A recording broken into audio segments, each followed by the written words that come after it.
As a young child in the Midlands of England, my mother, who had to feed 6 of us just after the Second World War, was insistent that we all work in a vegetable garden. We had a very large vegetable garden and we had to work in it to grow all our own greens at least.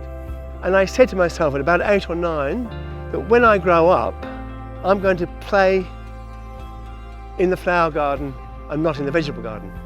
And so it happened. I worked with flowers and grew flowers for the next 40 years. And it was only when I was having dinner with some friends who were vegetable growers, and they were specialised in one vegetable, and the host was serving that vegetable, and not one of those families would touch it. And I said, hang on a minute guys, why aren't you eating this vegetable? And they said, we won't eat that because we know what goes on it. Ever since then, that was about 20 years, ever since then I've grown my own vegetables because I want to know what goes on it. And you've got to sort of be careful that you don't want pea varieties that are harvested by machines because they all come on at the same time. So these are sort of ones for hand picking for both a home gardener and for the commercial grower. And then between the first finger and my thumb, I just move my finger and thumb, as you can see here. It allows us sort of the spacing I want. And although they look crowded here, they're fine, good size. Now, the earliest you should harvest onions is when it's 70% top down, which is what they say in the trade. That means the tops flop down like that. Now, I only grow F1 hybrid brassicas. It doesn't mean that they're genetically modified, although some people try to imply that they are. It's the seed houses are wanting disease resistance, fast growth, as well as flavour. They can't get it all in one strain, open pollinator strain, so they run 2 strains of cabbages side by side and they cross-pollinate each other, which means it's an F1 hybrid. It's a hybrid between 2 different strains of cabbages. With these mini cabbages, you can see we've planted them close, hasn't affected their growth and it won't affect their harvesting period or anything. But planting it in the hothouse and putting it on bottom heat in early September, I can get a decent plant to plant out in November. A plant, not the seed, get a plant to plant out in November. And then I can start picking cantaloupe, ripe cantaloupe, the best flavoured cantaloupe in the whole wide world, at the end of January, which in our area is a miracle.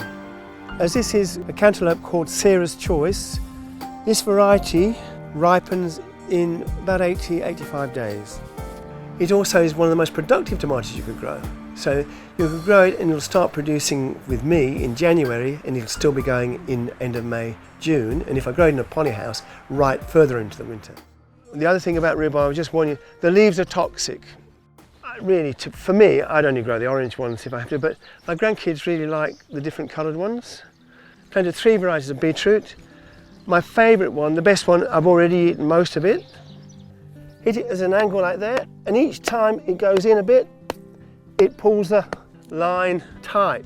So it should be like, when you pick it, just goes back into shape. We planted this row of herb seed, planted it straight into the ground. These are what's called field cucumbers, so these are grown in the field. I grow other varieties that need trellising. Some of the Japanese varieties need trellising.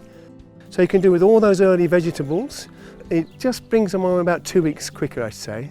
Mostly what we do with this is we split it, take the seeds out, open it out a bit, and then stuff it full of rice and pine nuts, a bit of meat and a bit of lamb and some onions.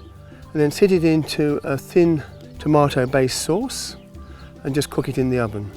Depth is more important than the spacing, but if you get them too close, they get congested and you don't get quite as much production on them. It's a very, very heavy cropper, but it crops over a good period of time. It's not just a single pick. It's pollinated by the wind. The pollen drops from the tassels and it has set the cobs like that. Now, if you only plant 2 rows, you're less likely to get a good set of cobs. And I want to have full cobs, really full cobs. Don't press it in hard, just sit it in, really, basically. And it's a bit swamped by this exuberant perennial sunflower here. Is this little plant. It will grow bigger later on. And you see, it looks like parsley, but it's actually a celery. because it's fine, I can't plant the seed too deep. But what I do is I just make a little depression with my finger. I drop 3 seeds in each little depression.